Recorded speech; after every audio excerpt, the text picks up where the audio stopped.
정부는 계속 좀 집값을 잡으려고 노력을 하고 있는데 이게 매매뿐만 아니라 전세, 월세까지 같이 지금 오르는 원인이 궁금한데 왜 이렇게 집값이 들썩일까요? 굉장히 좀 고통스러운 네, 상황입니다. 네, 네. 일반적으로 집값이 올라가게 되면 전세 가격은 안정이 원래 네, 정상이에요. 네. 왜? 아니 전세에 있던 분들이 집을 사니까 수요 이동이 되니까 집값이 올라가는 거고요. 반대로 전세가 올라가게 되면 난 집 안 사고 전세로 가야지 해서 매매 시장은 안정인데 지금은 트리플 강세예요. 네. 그래서 이유를 뭐 여러 가지가 있는데 우리 앞서서 보듯이 입주 물량이 부족한 부분도 있고요. 서울은 재건축 재개발이 아니면 땅이 없잖아요. 네. 아무리 돌아다녀봐도 맞아요. 서울에 너무 아파트 좁아요. 지을 만한 네, 땅이 네, 없잖아요. 네. 그러면 재건축 재개발을 하는데 어떻게 해요? 멸실이라는 걸 하잖아요. 부수고 새로 짓는데 부수는 과정에서 있는 집이 또 없어져요. 그러면 살던 사람은 또 나와야 되죠. 수요가 늘어나죠. 그리고 최근에 아마 연락 좀 받으셨을 것 같은데 요즘 청첩장이 예전보다 좀 많이 받지 않나요? 네, 네, 그렇죠. 나이가 저도 있어가지고. 청첩장이 저는 나이도 아닌데도 청첩장이 많이 들어와요. 정말로요? 그래서 요즘 왜 이렇게 결혼을 많이 하지라고 하는데 부동산에서 결혼은 가구수 분화예요. 네, 수요가 네. 늘어나요. 부모님 집에서 살다가 아니면 원룸에서 살다가 두 분이 마음이 맞아서 결혼하게 되면 집을 구해야 되잖아요. 그렇죠. 새로운 수요가 늘어나는데 그러면 수요는 늘어나는데 공급이 부족하니까 자연스럽게 매매, 전세, 월세가 같이 올라갑니다. 거기에 토지 거래가 지정을 하니까 집주인들이 또 반응을 하게 되고 여러 가지가 맞물리면서 지금 생기는데 저는 정책의 1순위가 전월세 시장 안정이 돼야 된다고 생각하거든요. 왜냐하면 집은 안 살 수 있어요.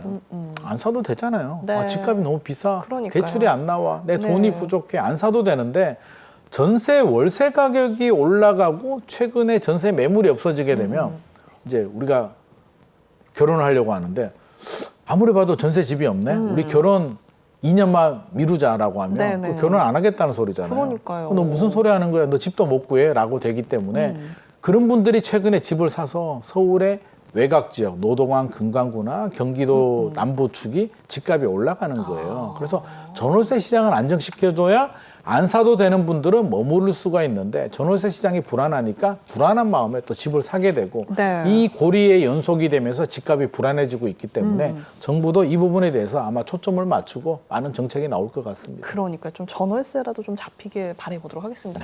어제 열린 이 국토부 토론회에서 도시형 생활주택이나 오피스텔 같은 이 비아파트 공급 활성화 그리고 또 재건축, 재개발 규제 완화 같은 이런 논의가 좀 테이블에 올랐습니다.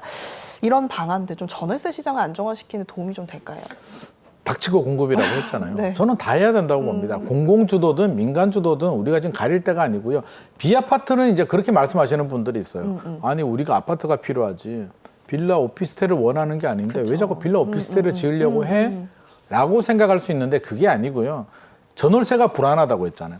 신혼집을 구하는데 아파트를 못 구하면 어떻게 방 3개, 화장실 2개 있는 그렇죠. 빌라 오피스텔 갈 수도 있어요. 가도 되잖아요. 나중에 내 집 마련하고 청약을 해도 되니까. 그렇죠. 그래서 전월세 시장을 안정시키기 위해서는 빠른 공급이 가능한 비아파트 공급을 늘리는데 초점을 맞추는 게 맞습니다. 당연히 아파트 공급도 노력을 해야 되는데 네. 시간이 오래 걸리니 비아파트 공급도 늘려야 되고요.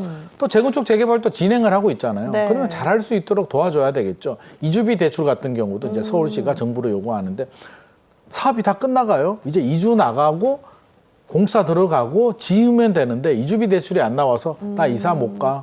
사업하지 말자라고 반대하는 분들이 많다고 합니다. 그러면 이렇게 이주비 대출도 좀 풀어줄 필요도 있을 것 같고 공급을 늘리기 위한 모든 정책이 어제 토론회 때 아이디어들이 나왔고요. 네. 23일 대토론회 때도 아마 공급 얘기들이 많은 의견들이 나올 것 같습니다. 아무래도 전월세 시장조차 잡으려면 어떤 방식이든 그 빌라가 됐든 뭐 오피스텔이 됐든 공급을 늘리는 게 중요하다. 닥치고. 네라고 얘기를 해주셨습니다.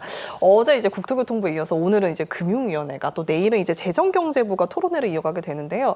이렇게 이 사안에 걸쳐서 부처의 여론을 듣고 또 그 다음은 대통령과 함께 국민 대토론회를 하는 방식으로 이어지는데. 이렇게 하는 거 어떤 의미가 있을까요? 좀 이게 국민들과 소통해서 만든다 정책을. 지금까지 보지 못한 이제 새로운 그러니까요. 네, 패턴이고 네, 네. 새로운 도전이라고 생각합니다. 저는 일단 긍정적으로 평가하고 싶습니다. 다양한 의견들을 들을 필요가 있는데 사실 지금까지 못한 이유가 주식은 오늘 좀 올랐더라고요. 네. 일단 올라가면 기분 좋잖아요. 그럼요. 아마 내려가길 바라는 사람은 하락에 베팅한 사람이고 대부분 올라가면 좋아요. 그러니까 주식은 답이 나오잖아요. 올라가면 좋아. 집은 그렇지 않아요. 집주인들은 올라가면 좋고 네. 집이 없는 분들은 내려가면 좋고 그쵸. 또 세입자 마음이 다르고 1주택 마음이 다르고 다주택 마음이 다르기 때문에 의견을 모으기가 상당히 어려워서 지금까지 추진을 못했는데 새로운 도전을 한번 하는 것 같습니다. 과거에는 전문가들이 모여서 전문가들끼리 의견 교환을 많이 했는데 네. 1차, 2차, 3차 어제 오늘 내일 실무자들이 모여서 이제 안을 만들고 대토론회 때는 일반인들도 참석을 해서 저도 참석을 합니다. 오, 그래서 정말로요? 네. 여러 가지 의견들이 나올 것 같으니까 저는 이런 의견을 듣고 우리가 정책을 수립함에 있어서 그동안 너무 우리끼리만 아이디어를 내다 보니까 아이디어가 부족했구나. 다양한 의견을 듣고 필요하다면 정책의 방향도 수정도 하고 네. 보완도 하겠다라는 저는 강력한 의지로 받아들였기 때문에 한번 기대를 해보겠습니다. 국민을 이렇게 데리고서 또 이렇게 토론을 한다라는 게 굉장히 큰 용기가 있는 부분이다라고 얘기를 해주셨습니다. 또 이재명 대통령이 토론회를 앞두고 이 SNS 통해서 이 보유세 차등 부과 그리고 보유세와 거래세 관계 등 이 세제에 대한 문제를 토론 의제로 제시를 했습니다. 어제 이 국무회의에서도 부동산 세제에 대한 생각을 밝혔는데요. 영상으로 먼저 보시죠. 부동산 세제에 관한 얘기는 이게 집값 잡으려고 세금을 하는 거냐, 이거는 사실 아니죠. 이게 부수적 효과라고 할 수 있겠는데, 대한민국의 부동산 세제는 사실은 이제 조세를 부과하기 위해서 형평성 있는 조세, 이게 제일 중요한데, 이게 지금 주택 분야에 대해서는 이 조세 제도가 많이 왜곡돼 있단 말이에요. 근데 이게 오히려 이제 조세가 기본적 기능을 못 하다 보니까 그게 부동산 투기 유발 요인이 돼버린 거예요. 근데 이 정상화가 필요하다. 이걸 통해서 집값을 뭐 눌러보겠다. 뭐 그거는 1차 목표는 아니고 정상화가 1차 목표고.